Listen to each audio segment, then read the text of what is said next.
할렐루야. 할렐루야. 지난 한 주간도 평안하셨습니까? 지난주는 부활절이었습니다. 여러분들 계란 잘 전하셨나요? 계란을 전하는 게 목적이 아니고 부활의 기쁨을, 소식을 전하는 게 목적이었죠. 자, 여러분들 꼭 부활주일이라고만 복음을 전해야 되는 것은 아닙니다. 우리가 살아가는 늘 우리가 복음을 전하는 그런 우리 모두가 되어야 할 줄로 믿습니다. 자, 그런데요, 부활이 우리에게 주는 교훈이 있습니다. 우리도 부활할 수 있다라는 겁니다. 우리 모두는 천국에서 새로운 삶을 살 수 있음을 말하는 것입니다. 아멘. 자, 그러니 이 자리에 있는 우리 모두 부활하시고 승천하시고 재림하실 예수님을 바라보며 우리 이번 한 주간도 힘있게 승리하며 살아가는 우리 모두가 되시기를 주님의 이름으로 축원합니다. 자, 우리 좌우에 계신 분들 또 앞뒤에 계신 분들과 이렇게 인사합니다. 소망을 가지고 이번 한 주도 힘냅시다. 자, 힘이 나십니까? 자, 힘이 나세요? 자, 다시 한번 인사합니다. 모든 것이 회복될 줄로 믿습니다.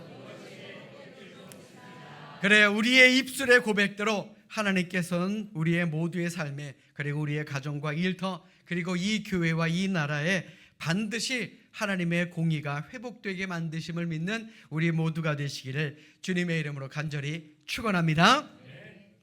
2009년 암으로 별세하신 서강대 영어영문학과 장영희 교수님의 체험담입니다. 그녀는 2년간 피눈물 나는 고생 끝에 박사 학위 논문을 끝을 내게 됩니다. 그리고 이제 심사를 얼마 안 남기고 그녀는 뉴욕에서 LA에 있는 언니의 집을 찾아갔습니다. 당시에는 지금처럼 컴퓨터가 잘 보급이 되지 않았던 그런 시기고 워드 프로세서는 생각할 수도 없죠. 일일이 타자로 작업한 논문의 최종본을 차 안에 넣고 그녀는 그녀의 언니의 집으로 갔습니다. 자, 그런데 LA에서 그만 도둑이 차 트렁크를 열고 물건들이 모조리 훔쳐갔고 거기에는 논문도 들어 있었다라는 겁니다. 도둑에게 논문이 무슨 소용이 있었겠습니까? 그냥 갖다 버렸겠죠. 자, 한마디로 그동안의 공부가 이 논문 안에 다 실려 있었는데 어디 다른 곳에 저장할 놓을 데도 없이 그만 분실되고 만 것입니다. 그러니 순전히 기억만 되살려 또다시 논문을 작성한다라는 것, 생각해보면 불가능에 가까운 일 아니겠습니까? 그래서 그녀는 꼬박 사흘간 식음을 전폐하고 그냥 죽고만 싶었다라는 겁니다. 그런데 한 닷새쯤 되던 날에 자신의 안 깊숙이에서 들려오는 목소리를 듣게 됩니다. 괜찮아. 다시 시작하면 되지 뭐. 다시 시작할 수 있어. 그까짓 거 논문인데 뭐. 그녀는 그 목소리에 용기를 얻어서 다시 논문을 쓰기 시작했고 그로부터 딱 1년 후에 이전보다 더 훌륭한 논문을 써냈습니다. 그리고는 논문의 첫 페이지에 그녀는 이렇게 적었다라는 겁니다. 내 삶에서 가장 중요한 교훈, 다시 시작하는 법을 가르쳐준 도둑에게 감사합니다 라고 말입니다.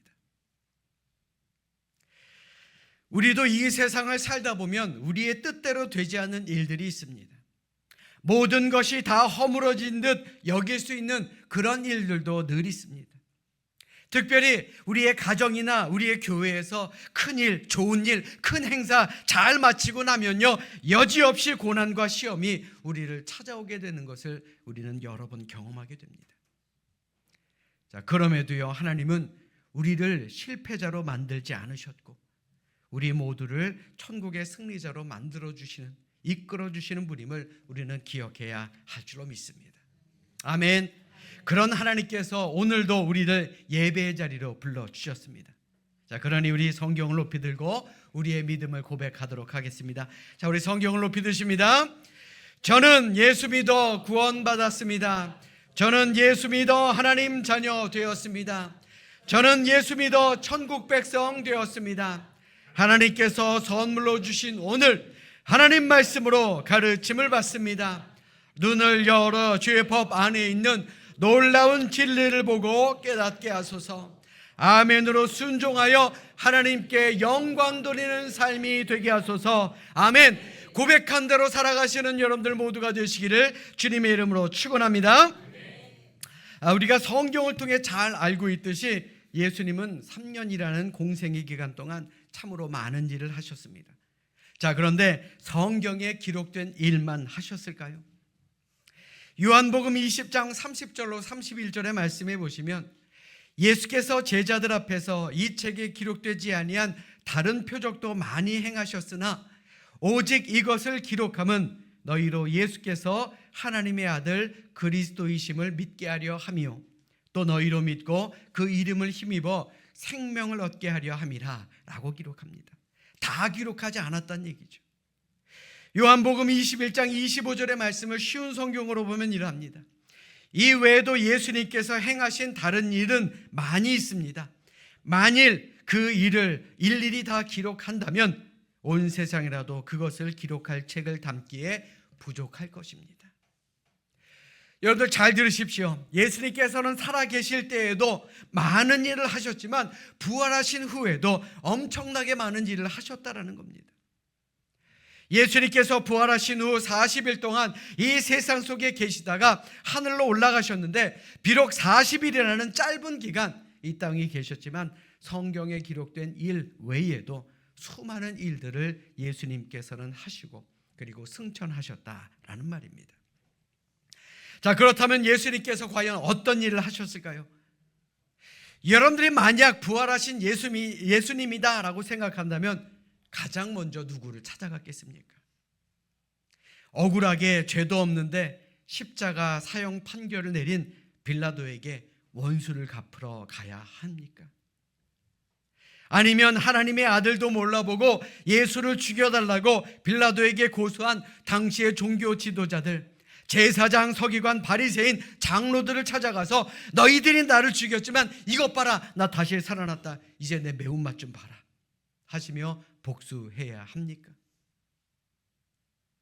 예수님께서 다시 살아나셔서 가신 곳은요, 빌라도의 저택이 아니었습니다. 제사장이나 바리새인들의 집도 아니었고 자기를 못 박고 창으로 찌른 병사들을 찾아간 것도 아니었습니다. 예수님이 찾아가신 곳은 오직 제자들이 모여 있는 곳이었습니다. 그들이 두려워서 예루살렘 골방에 있으면 그 골방을 찾아가 그들과 함께 계셨고요. 체념하고 엠마오로 내려가면 그들과 함께 엠마오로 같이 가셨습니다. 복음을 전파하는 일을 포기하고 물고기를 잡으러 갈릴리로 가면 예수님도 갈릴리로 내려가 그들과 함께 계셨다라는 것입니다. 이게 예수님의 사랑인 거예요.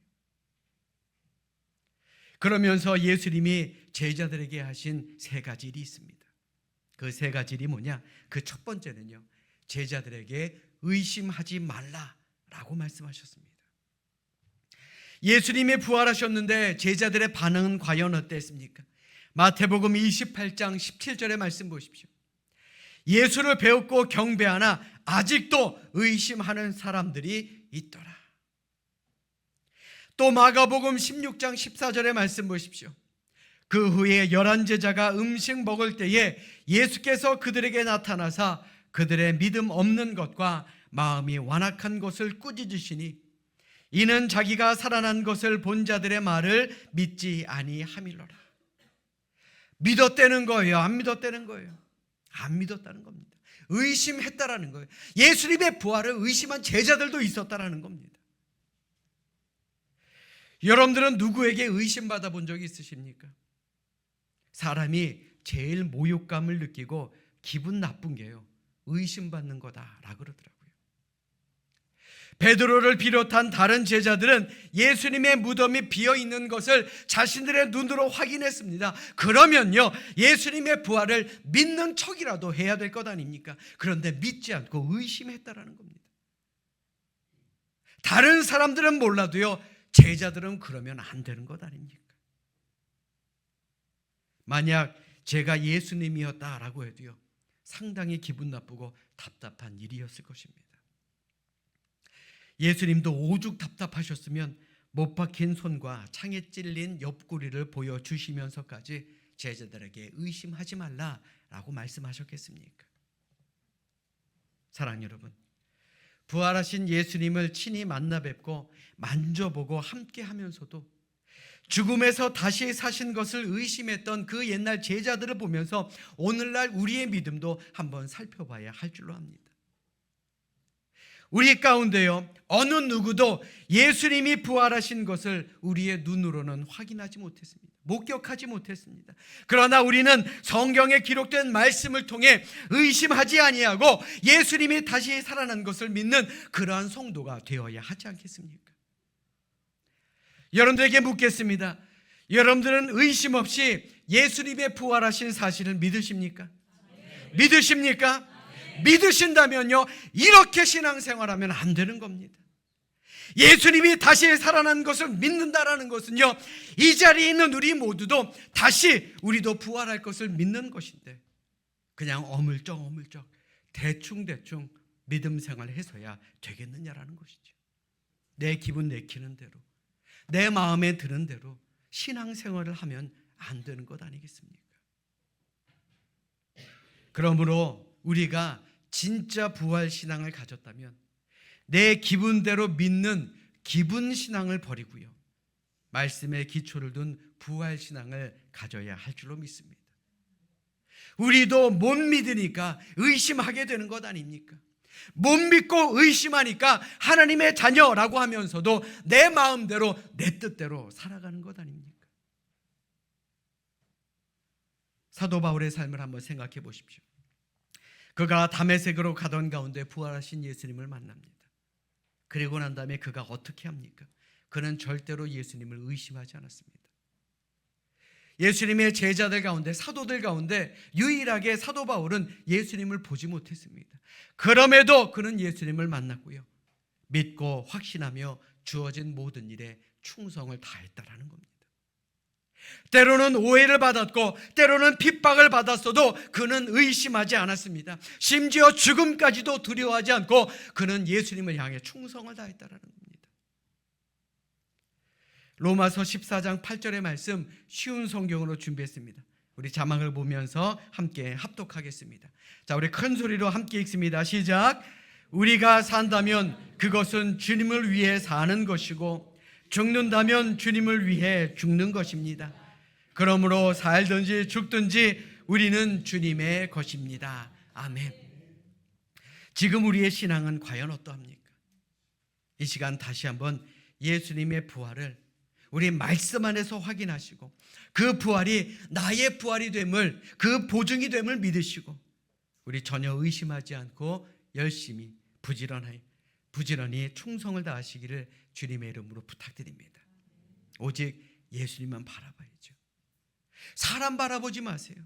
예수님만 의지하십시오. 사람 따라가지 마세요. 예수님을 따라가세요. 그리고 예수님의 말씀에만 순종하는 참된 제자로 우리 천국을 소유하는 우리 모두가 되시기를 주님의 이름으로 간절히 축원합니다. 예수님께서 두 번째로 하신 일은 부활하신 후 40일 동안 제자들을 따라다니시면서 한결같이 그들에게 평강, 즉 평안의 복을 빌어 주셨습니다. 복음서 여러 곳을 봐도 부활하신 예수님께서 누구 하나 다그치거나 혼내거나 하지 않았습니다. 오히려 그들에게 힘이 되어 주셨고 그들을 회복시켜 주셨고 그들을 위해서 늘 복을 빌어 주신 분이 바로 예수님입니다. 누가복음 24장 36절 그리고 요한복음 20장 19절 말씀 우리 자막으로 준비했으니 함께 읽겠습니다. 시작. 이 말을 할 때에 예수께서 친히 그들 가운데 서서 이르시되 너희에게 평강이 있을지어다 하시니 이날 곧 안식 후 첫날 저녁에 옛 제자들이 유대인들을 두려워하여 모인 곳에 문들을 닫았더니 예수께서 오사 가운데 서서 이르시되 너희에게 평강이 있을지어다. 아멘.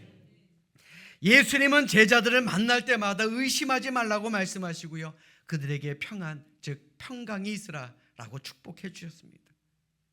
과연 왜 그러셨겠습니까? 왜 평안과 평강의 복을 빌어주셨을까요? 그것은요, 평안과 평강의 복이 우리가 누릴 수 있는 최고의 복이기 때문에 그렇습니다. 아멘. 아멘. 한마디로 인간에게 평안, 평강의 복보다 더 큰 복은 없습니다. 평안과 평강의 복을 받은 사람은 어떠한 상황 가운데서도 지금 있는 그 자리, 지금 여러분들이 서 있는 그 자리를 천국으로 만들어가는 사람들이기 때문에 평안하고 행복한 삶을 이루어가는 복된 인생이 되는 겁니다. 그러나 반대로 평강과 평안의 복을 받지 못하면 아무리 높은 명예와 권세가 있다 할지라도, 아무리 큰 인기와 재물을 많이 쌓아두고 있다 할지라도 근심과 걱정, 염려와 후회 가운데 살아가는 불쌍한 인생이 될 수밖에 없다라는 겁니다. 사도 바울도 평안함의 복이 최고의 축복으로 믿었기 때문에 그토록 문제가 많고 탈도 많았던 초대교회와 성도들에게 항상 평강의 복을 위해서 기도했던 것 아닙니까? 그렇다면 오늘을 사는 우리는 어떠합니까? 우리 모두는요, 부활을 믿는 사람들입니다. 아멘. 그런 우리의 마음속에 평강과 평안의 복이 없다면 우리 다시 한번 믿음을 한번 생각해 봐야 하지 않겠습니까? 자, 우리 옆에 있는 분들 한번 바라보십시오. 좀 보세요. 보라 그럴 때. 자, 평안한 얼굴입니까? 평안한 얼굴 맞습니까?